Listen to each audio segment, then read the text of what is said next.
the World War II Weapon Pack, courtesy of the Aldstone Heritage Update. This update gives us a few new goodies to play around with, some masks, a weapon safe, armor skins, all of which I don't care about. Let's take a look instead at the weapons they added.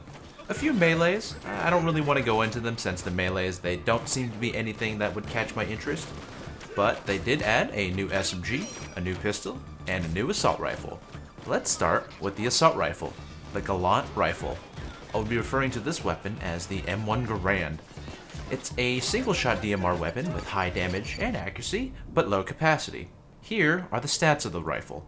As you can see, it's very comparable to the M308 rifle, and it'll perform pretty similarly. Now, before I go into the weapon itself, let me just say, I love this thing already. I've actually had the pleasure of shooting an M1 Garand in real life.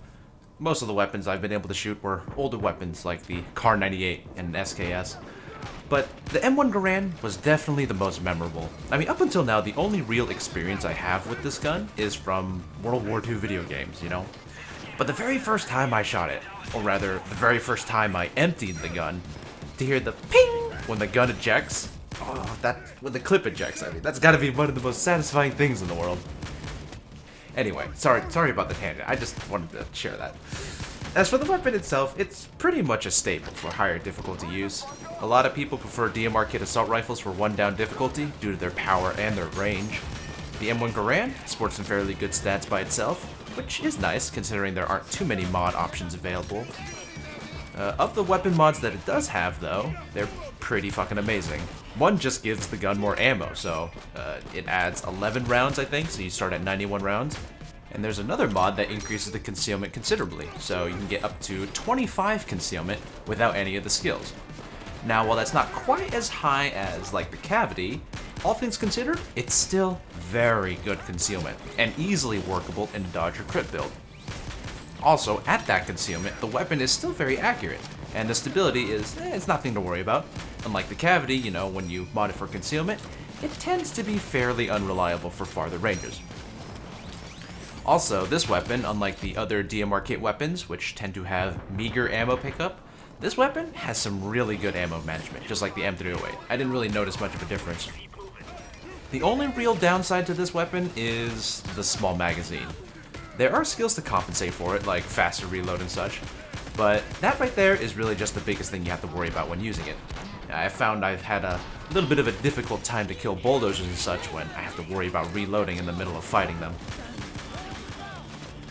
The MP40 SMG, a fully automatic SMG sporting high damage and a low rate of fire, a fairly uncommon trait among SMGs. Here are the stats for the weapon. So this is one of those 80 damage SMGs. You can expect it to have a small pool of ammo, and it'll perform pretty similarly to weapons like the Krinkov and the MP45. This is another weapon with very few mods. In fact, all of the weapons of this update don't really have that many mods to them. And in this case, it's actually quite bad, since it means that the mods won't be able to help you compensate for some of the weapon shortcomings. For example, you can put a flash hider on the weapon, and with that you can get some decent accuracy, but I'd say overall you won't be getting too many great stats, you know, especially with stability. But regarding stability, if you don't really plan on going full auto all the time, and you burst your shots in a controlled manner, it actually shouldn't be a problem. In fact, with the lower rate of fire, the low stability actually doesn't hurt the weapon as much as if it had a higher rate of fire. So, like most other SMGs, this weapon has some very good concealment, actually really damn good concealment. It's able to get up to 28 using just mods alone. So nothing to worry about there if that's the type of build you wanted to roll with. Now the main issue with this gun that I've found is the ammo. Ammo for SMGs of this type are usually the main drawback from using them, but this one is even more so. It only starts out at 80 rounds, 10 less than most of the other SMGs of this type, and the pickup for it feels way worse than the other SMGs. Like, really bad. Crazy bad. Last but not least, the Parabellum pistol. I'll be referring to this as the Luger. It's a very powerful pistol with high damage but a low ammo capacity. Here are the stats for the weapon. Right off the bat, you can tell that it looks just like the revolvers. Same type of damage, same rate of fire, same accuracy, all the shenanigans. You can expect it to be a powerhouse of a secondary. On a side note, I actually just remembered that I actually had the opportunity to shoot one of these as well. Forgot to mention this earlier. A very cool pistol, quite unique to modern weapons. So for this weapon, I feel like this just blows all the other revolvers out the water. With a magazine of 8, it has a larger capacity than the rest of the weapons, and with a fast reload, you're not going to have much downtime with a gun. As far as I could tell, it had the same ammo pickup as well, so it's not going to lose on that front. And while there aren't very many mods to put on this weapon, you won't need to worry about that because even modded for, say, concealment, you can get up to 30 concealment while still being able to reach 92 accuracy. So none of the other revolvers can get like those good of stats, that balanced and that high. And that's just due to the mods having very few downsides when equipped. You know, the long barrel, or I don't remember what it's called. I think it's the reinforced barrel.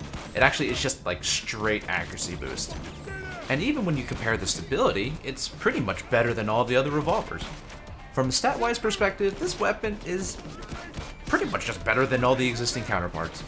The only real thing I can kind of complain about is that the iron sights, they're a little hard to aim with at first, you know, but you'll just get used to it. And that's really it too. Anyway, that was just a quick look at the new additions to the weapon roster. Overall, I'm fairly happy with them. They're free options, and they're actually really good, too. You know, best of all, they're some of the most iconic weapons of World War II out there. The animation quality and the weapon design, pretty top-notch, and they each feel pretty satisfying to use. So, a very welcome addition to the game, in my book.